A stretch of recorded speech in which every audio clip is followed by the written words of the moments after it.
आप लोगों ने रूल्स ऑफ वर्ब में 15 रूल्स कंप्लीट किए थे, ठीक है। रूल नंबर 16 पढ़ना। रूल नंबर 16 क्या है समझिएगा। जब कोई कंडीशनल सेंटेंस हो, आपको कंडीशनल सेंटेंस बताया गया है, ऐसे वाक्य जिसमें कोई शर्त प्रकट हो और ये प्राय इफ या व्हेन से प्रारंभ होते हैं। तो कंडीशनल सेंटेंस हो तो इसके दो पार्ट होते हैं, ठीक है। जो पहला पार्ट आता है उसको हमें सिंपल प्रेजेंट टेंस में यानी कि प्रेजेंट और इंडेफिनिट टेंस में बदलना है, और दूसरे पार्ट को यानी प्रिंसिपल क्लास को सिंपल फ्यूचर टेंस में बदलना है। तो मैंने एग्जांपल के रूप में यहाँ एक सेंटेंस लिखा हुआ है कि if he will come to me I shall help him, और ये कैसा सेंटेंस है? इनकरेक्ट है। क्यों? क्योंकि पहला क्लास भी फ्यूचर टेंस में दिख रहा है, दूसरा भी फ्यूचर में, जबकि रूल क्या है? पहला प्रेजेंट इंडेफिनिट में होना चाहिए और दूसरा फ्यूचर इंडेफिनिट में। तो सही वाक्य कैसे बनेगा देखिएगा। इफ ही, अब विल कम को हम प्रेजेंट इंडेफिनिट बदलना होगा तो कम्स करेंगे। क्या करेंगे? Comes. If he comes to me, I shall help him. कैसा हो जाएगा? हो गया। अच्छा, अगला देना आपको बनाइए तो when they will invite me,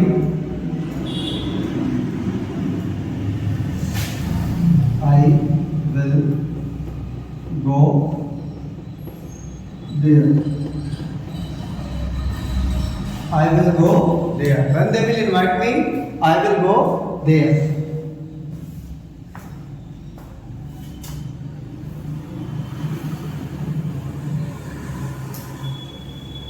हो गया? चलिए, क्या बोल रहे हैं? When they invite me, I will go. When they invite me, I will go. When they invite me, I will go there. कैसा सेंटेंस है?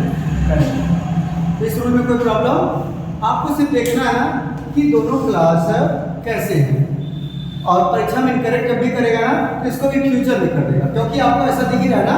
देखिए जैसे कि if he will come to me, यदि वह मेरे पास आएगा, आई शैल हेल्प हिम, तो मैं उसकी मदद करूंगा। तो हिंदी में बोलने पर आपको लगेगा कि दोनों टेंसेस किसके हैं? सिंपल फ्यूचर के हैं। लेकिन रूल क्या है कि पहले क्लास को हमें किस में रखना है? सिंपल प्रेजेंट में, और दूसरे क्लास को सिंपल फ्यूचर में। तो अब देखिए इसका अर्थ क्या निकलेगा था? If he comes to me, अगर वह मेरे पास आता है, अगर वह मेरे पास आता है, आई शैल हेल्प हिम, तो मैं उसकी मदद करूंगा, तो मैं उसकी मदद करूंगा। तो आई थिंक इस रूल में आपको कोई प्रॉब्लम नहीं होगी ना। अगला रूल देखिएगा।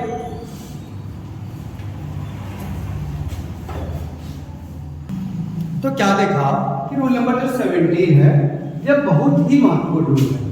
क्या बताया गया कि यदि इफ क्लास में आने वाला कार्य इम्पॉसिबल, ठीक है, असंभव दिखे, अवास्तविक हो अथवा काल्पनिक हो, ठीक है, तो ऐसे कंडीशन में हम क्या करते हैं? इफ वाले क्लास के वर्ब में किसका प्रयोग करते हैं? वर का प्रयोग करते हैं। किसका प्रयोग करते हैं? वर का प्रयोग करते हैं। तथा जो मेन क्लास आता है उसमें किसका प्रयोग करते हैं? वुड का प्रयोग करते हैं। मेन क्लास में किसका प्रयोग करते हैं? वुड का। जैसे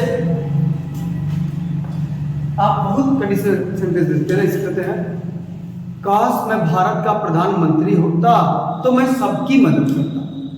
कहते हैं काश मैं भारत का प्रधानमंत्री होता तो मैं सबकी मदद करता। तो प्रिंसिपल क्लास में क्या वुड का प्रयोग होता है? इफ वाले क्लास में वर का। तो क्या कहेंगे? If I were prime minister of India, I would help everyone, I would help everyone. समझ रहे? इसी को पहले देखिए। If I were prime minister of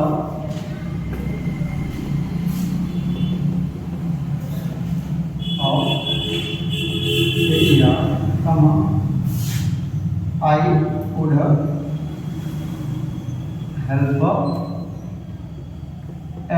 correctly मैं लिख रहा हूँ, देखेगा तो क्या बताया इसने, रूल ने, कि जो पहला क्लास है ना, यहाँ वर्ब के रूप में वर्क का प्रयोग करना है, और जो मेन क्लास है वहां पर वुड का, जो मेन क्लास है वहां पर वुड का ना।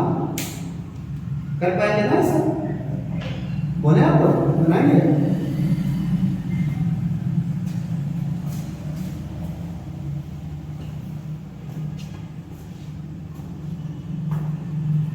बन जाएगा ना? अब अगला जरा मैं करेक्ट बोल रहा हूँ, बनेगा।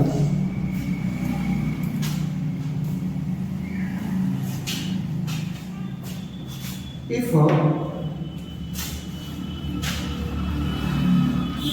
Ansika was a bird,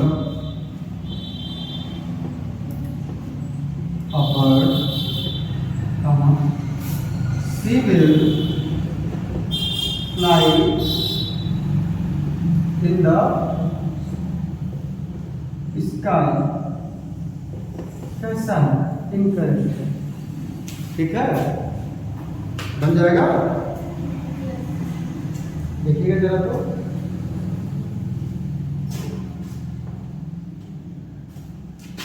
if Anshika was a bird she will fly in the sky.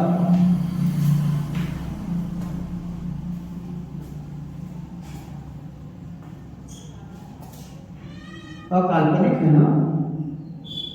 ठीक है, हाँ तभी वर्गी लगेगा। अब देखिए सही बात आपने कहा कि सब्जेक्ट चाहे सिंगुलर हो, चाहे आई के साथ वर्ग थोड़ी लगता है कि सब्जेक्ट वाज लगता था, तो यहाँ सब्जेक्ट सिंगुलर और प्लूरल का मैटर नहीं करता। चाहे सब्जेक्ट सिंगुलर हो चाहे प्लूरल हो, एज ए हेल्पिंग वर्ब हमें इफ वाले क्लास में वर्ग का ही प्रयोग करना है। ठीक है, और मेन क्लास में वुड का। अब समझ में आई बात? ठीक है ना? तो बन गया होगा रागिनी? बन गया आपका अंशिका? खुशबू सेकंड अंशिका का बन गया दोनों लोगों का? कौन फर्स्ट है कौन सेकंड है? अच्छा पता नहीं, चलिए तो पहले आप बताइएगा क्या बना है? वेरी गुड, बना ना? If Anshika were a bird she would fly in the sky. बन जाएगा प्रीति ऐसा? If Anshika was a bird, she would, ये काल्पनिक चीज है ना, fly in the sky। क्या आएगा? करेक्ट। आई थिंक इस रूल में कोई प्रॉब्लम नहीं है ना? आ जाएगा ना? कोई दिक्कत नहीं ना? चलिए, तो जो नेक्स्ट रूल आपका है, आपको इसमें यह समझना है कि अगर प्रिंसिपल क्लास प्रेजेंट टेंस में हो अथवा फ्यूचर टेंस में हो, प्रेजेंट टेंस में हो अथवा फ्यूचर टेंस में हो, तो जो सबऑर्डिनेट क्लास आएगा ना, वो किसी भी टेंस में हो सकता है। अच्छा, आप लोगों ने नरेशन पढ़ा था, नरेशन में पढ़ा था ना कि if the reporting verb in present tense और future tense then there will be no changing in reported speech ना। आप लोगों ने क्या पढ़ा था? रिपोर्टिंग वर्ब प्रेजेंट टेंस में अथवा फ्यूचर टेंस में हो तो रिपोर्टेड स्पीच के टेंस के वर्ब में कोई परिवर्तन नहीं करते। वही तो है यहाँ। ठीक है, यहाँ रिपोर्टिंग वर्ब से तात्पर्य किससे है? प्रिंसिपल क्लास से है, और रिपोर्टेड स्पीच से तात्पर्य किससे है? सबऑर्डिनेट से, है ना। तो रिपोर्टिंग वर्ब अगर प्रेजेंट टेंस में हो ना या फ्यूचर टेंस में हो तो रिपोर्टेड स्पीच के टेंस में कोई परिवर्तन नहीं करना है। तो सेम यहाँ है, यदि प्रिंसिपल क्लास प्रेजेंट टेंस में हो अथवा फ्यूचर टेंस में हो तो सबऑर्डिनेट क्लास के टेंस में कोई परिवर्तन नहीं करते। जैसे मैंने कह दिया कि he says that, he says that children like to play। यह भी हम लिख सकते हैं, यह भी सही है। हम यह भी लिख सकते हैं, he says that children liked to play। यह भी क्या आ जाएगा, सही हो जाएगा। यह भी क्या आ जाएगा, सही। मतलब किसी भी टेंस में, देखिए ऊपर वाला प्रेजेंट टेंस में, नीचे वाला पास्ट टेंस में है, ठीक है। ऐसे लिखिए, she will say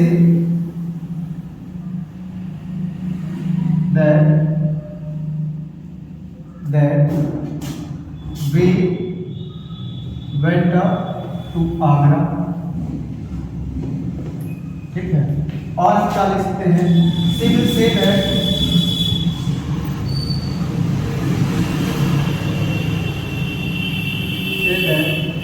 we are going to Agra। तो आपने क्या लिखा है स्टूडेंट्स कि अगर प्रिंसिपल क्लास प्रेजेंट में हो अथवा फ्यूचर में हो तो सबऑर्डिनेट क्लास के टेंस का वर्ब किसी में भी हो सकता है, जैसा भाव एक्सप्रेस होगा वैसी वर्ब, ठीक है ना। यहां कोई दिक्कत नहीं होगी ना। लेकिन यदि प्रिंसिपल क्लास का वर्ब पास्ट टेंस में हो तो सबऑर्डिनेट क्लास का वर्ब सदैव पास्ट टेंस में होगा। जैसे यहां मैं लिख दिया ही सेड दैट, तब क्या, चिल्ड्रन लाइक टू प्ले, समझ रहे हैं ना। अगर आ गया ही सेड दैट तो क्या, वी वेंट टू आगरा, ये सही है, ठीक है ना। मतलब अगर प्रिंसिपल क्लास पास्ट टेंस में होगा तो सबऑर्डिनेट क्लास भी पास्ट टेंस में होना ही चाहिए। तो अगला रूल देख लीजिए, है नोट हो गया, चलिए बार नोट कर लीजिएगा सभी लोग, उसके बाद अगला रूल बताते हैं।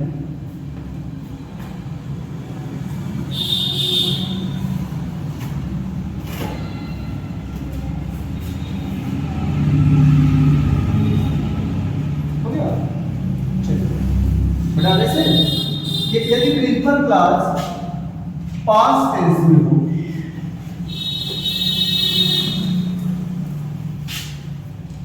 यदि प्रिंसिपल क्लास पास्ट टेंस में हो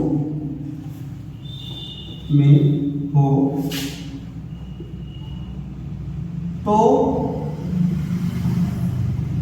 सबऑर्डिनेट क्लास का वर्ब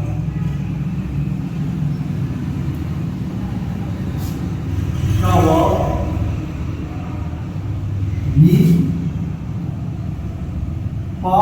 टेंस में ही होगा।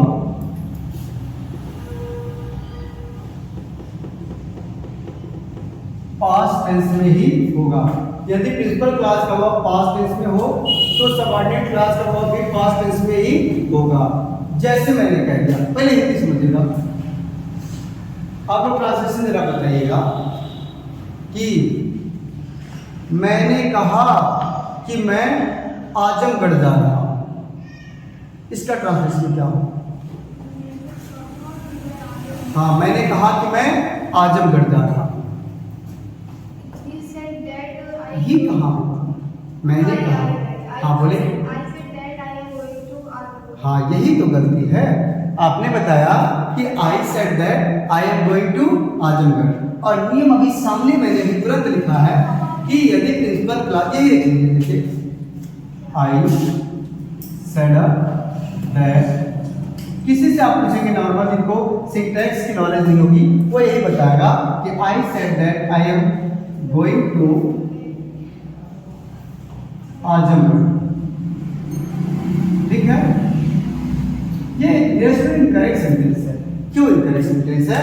क्योंकि आपने रूल क्या पढ़ा, यदि प्रिंसिपल क्लास पास्ट टेंस में आ जाए तो सबऑर्डिनेट क्लास भी किसमें होगा, पास्ट टेंस में होगा ना। तो यहाँ एम का प्रयोग कर सकते हैं, ये तो प्रेजेंट टेंस दिखाता है ना। तो क्या सही होगा, I said that I was, I going होगा ना, I was going to Azamgarh, ये कैसा हो जाएगा, I was going to Azamgarh. एक आध बोले आपको गलत बनाएंगे, पहले इसको नोट करिए।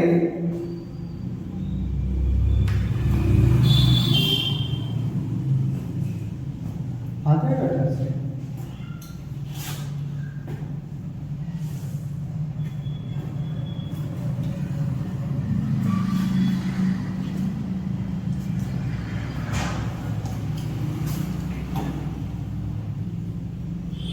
Ravan said that he is learning मंत्र, वो मंत्र सीख रहा है। रावण ने कहा वह क्या सीख रहा है? मंत्र सीख रहा है। Is this sentence correct? No. Why? Because you can see that principal clause is in past tense. Then the subordinate clause also should be in past tense. ना? तो यहाँ तो इस किसको दिखा रहा है? प्रेजेंट कंटिन्यूअस टेंस का, प्रेजेंट टेंस होने का प्रमाण दे रहा है ना, तो बन जाएगा ना। किसका पहले बना? बन गया। क्या बना है? हाँ, very good. Ravan said that he was learning a mantra. Ravan said that he was learning mantra. ठीक है, कोई दिक्कत नहीं है। चलिए, ऐसा आ जाएगा ना, कोई दिक्कत नहीं है ऐसे वाक्यों में।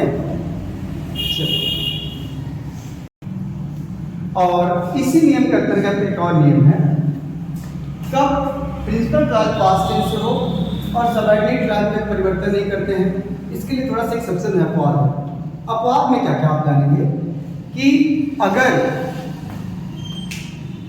सबऑर्डिनेट क्लॉज में यूनिवर्सल ट्रूथ हो, हैबिचुअल एक्शन हो, हिस्टोरिकल फैक्ट हो या इडियम्स एंड फ्रेजेस हो, तो प्रिंसिपल क्लॉज पास्ट टेंस में होने के बावजूद भी सबऑर्डिनेट क्लॉज में कोई परिवर्तन नहीं करते। तो आप अगर नोट करके लिखना चाहते हैं तो लिख सकते हैं, क्या लिख सकते हैं कि यदि प्रिंसिपल क्लॉज पास्ट टेंस में हो और सबऑर्डिनेट क्लॉज में कोई हैबिचुअल एक्शन आ जाए, यूनिवर्सल ट्रूथ आ जाए या फिर क्या आ जाए, इडियम्स एंड फ्रेजेस आ जाए या हिस्टोरिकल इवेंट आ जाए, तो उसके टेंस के वर्ब में कोई परिवर्तन नहीं करते। अगर प्रेजेंट में है तो प्रेजेंट में रहेगा, और अधिकतर तो प्रेजेंट में होते हैं ना। जैसे आप कह सकते हैं कि that geography teacher said that the earth revolves around the sun, the earth revolves around the sun ना। या फिर कह सकते हैं कि Mohan said that barking dogs seldom bite, barking dogs are seldom bite. या खुशबू told us that there is will there is a way, there is will there is a way। तो आप जान सकते हैं ना कि अगर यहाँ इडियम्स एंड फ्रेजेस आ गया या फिर क्या आ गया, हैबिचुअल एक्शंस आ गया या फिर हिस्टोरिकल इवेंट आ गया या यूनिवर्सल ट्रूथ आ गया, तो रिकॉर्डिंग ऑफ पास्ट टेंस में चाहे क्यों ना हो, यानी प्रिंसिपल क्लॉज पास्ट टेंस में चाहे क्यों ना हो, सबऑर्डिनेट क्लॉज के टेंस में कोई परिवर्तन नहीं करते हैं। तो क्लियर हो गया कि नहीं कॉन्सेप्ट? पहचान पाएंगे ना, बार बार परीक्षाओं में देता है। He said that to err is human, to err is a human, गलतियां करना मनुष्य का स्वभाव है। ठीक है ना? कैसा सेंटेंस है? Correct sentence. क्यों करेक्ट सेंटेंस है? क्योंकि क्या है, यह एक यूनिवर्सल ट्रूथ है। गलतियां करना मनुष्य का स्वभाव क्या है? एक यूनिवर्सल ट्रूथ है ना। तो क्या इसमें कोई परिवर्तन कर सकते हैं?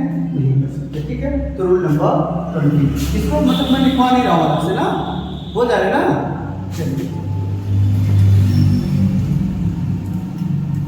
रूल नंबर 20 में आपको क्या देखना है कि लाई के साथ टेल और स्पीक के साथ और ट्रूथ के साथ स्पीक का प्रयोग करते हैं ना, बहुत महत्वपूर्ण है। लाई के साथ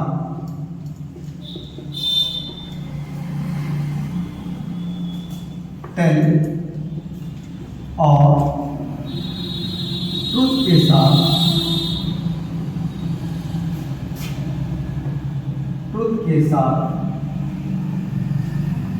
स्पीक का प्रयोग करते हैं।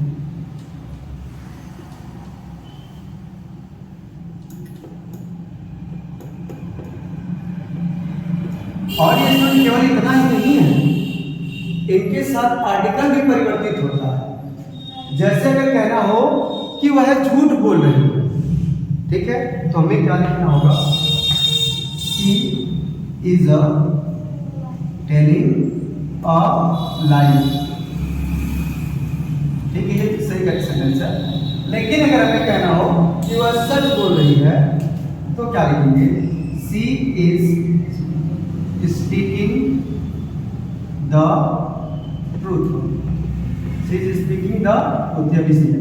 अब डियर स्टूडेंट, आपको ये दिमाग में डाउट क्लियर हो रहा होगा कि लाइक के साथ ए क्यों लगा और स्पीकिंग के साथ द क्यों लगा। अब जानते हैं ना कि ए और एन इंडिपेंडेंट आर्टिकल है। इसी में आप लोगों ने पढ़ा था, प्रीवियस वीडियो में आप जाकर देख सकते हैं, आर्टिकल में आप लोगों ने पढ़ा था जब ए और एन का प्रयोग, फिर वहीं पर आपने द का प्रयोग पढ़ा था। तो लाई जो होता है वह पहले जब झूठ है इसका मतलब अनिश्चित है, और अनिश्चित चीजों से पहले हम किसका प्रयोग करते हैं, ए या एन का। और जो सत्य है उससे बड़ा निश्चित क्या हो सकता है, सच से बड़ा निश्चित कुछ हो सकता है, नहीं हो सकता। तो उसके लिए उसके साथ किसका प्रयोग करते हैं, द का। तो यहाँ सिर्फ आपको क्या याद रखना है कि लाई के साथ कैन का प्रयोग कर सकते हैं।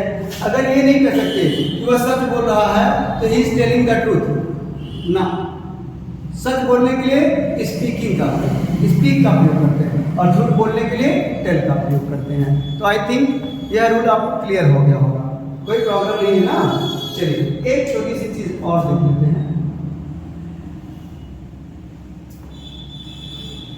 यहां तक हो गया, एज कर लें, नोट करेंगे आप लोग। चलिए एक अंतिम रूल्स यहां से आप लोग देखेंगे। क्या अंतिम रूल्स देखेंगे कि एस्टरडे का प्रयोग बहुत महत्वपूर्ण, परीक्षा में कई बार पूछा है। एस्टरडे का प्रयोग पास्ट टेंस में होता है।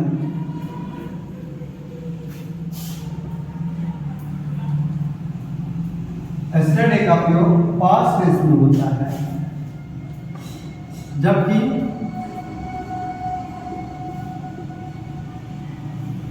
टुमारो का प्रयोग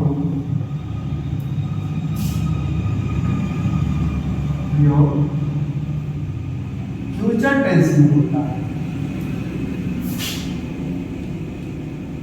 जबकि टुमारो का प्रयोग फ्यूचर टेंस में होता है।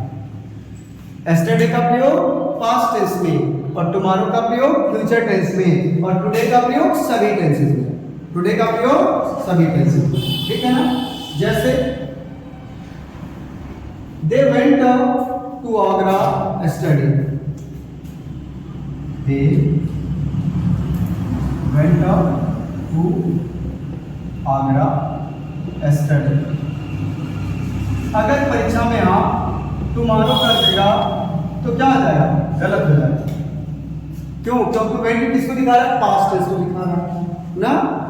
अगर मैंने लिख दिया एक सेंटेंस इनकरेक्ट लिख रहा हूं, they will go to Agra tomorrow, तो क्या होगा, इनकरेक्ट होगा। करेक्ट है, करेक्ट है। क्यों करेक्ट है, क्योंकि यहाँ कौन सा है, फ्यूचर टेंस है। लेकिन अगर मैंने यहाँ लिख दिया कि they will go to Agra yesterday, क्या लिख दिया, एस्टरडे, तब क्या हो जाएगा, क्यों करेक्ट हो जाएगा, क्योंकि यहाँ क्या दिखा रहा है, फ्यूचर टेंस दिखा रहा है। किसको रिप्रेजेंट कर रहा है, फ्यूचर टेंस को। तो यहाँ किसका प्रयोग करना होगा, टुमारो। और टुडे का प्रयोग सब में कर सकते हैं ना, I am going to Bhairav Baba today, I was going to Bhairav Baba today, ठीक है, I will go to Bhairav Baba today, ठीक है। टुडे का प्रयोग सभी टेंसेस में कर सकते हैं, जबकि एस्टरडे का प्रयोग सदैव पास्ट टेंस में होता है, और टुमारो का प्रयोग सदैव फ्यूचर टेंस में होता है। डियर स्टूडेंट्स, इस प्रकार से हमने वर्ब को पूरी तरह से कंप्लीट कर लिया। वर्ब में 21 रूल्स थे ना, और ये रूल्स अगर आपने रिसाइड कर लिया, अच्छे से तैयार कर लिया, तो डेफिनेटली आपको परीक्षा में ज्यादा कोई प्रॉब्लम होने वाली नहीं है। इससे बाहर से वर्ब के प्रश्न आ ही नहीं सकते। लगभग सभी रूल्स को कवर अप करने का प्रयास किया गया है। बस इसको 2-3 बार आप लोग रिवाइज करके वीडियो को देख लेंगे और अपनी नोट्स को देख लेंगे, जो नोट आपने तैयार किया है, तो सारी चीजें आसान हो जाएंगी। ठीक है, थोड़ा सा मेहनत तो करना पड़ेगा, थोड़ा सा टाइम देनी पड़ेगी। तो चलिए आप इस क्लास को समाप्त कर देते हैं। एक्सरसाइज आपको ग्रुप में भेज दिया जाएगा, ठीक है ना।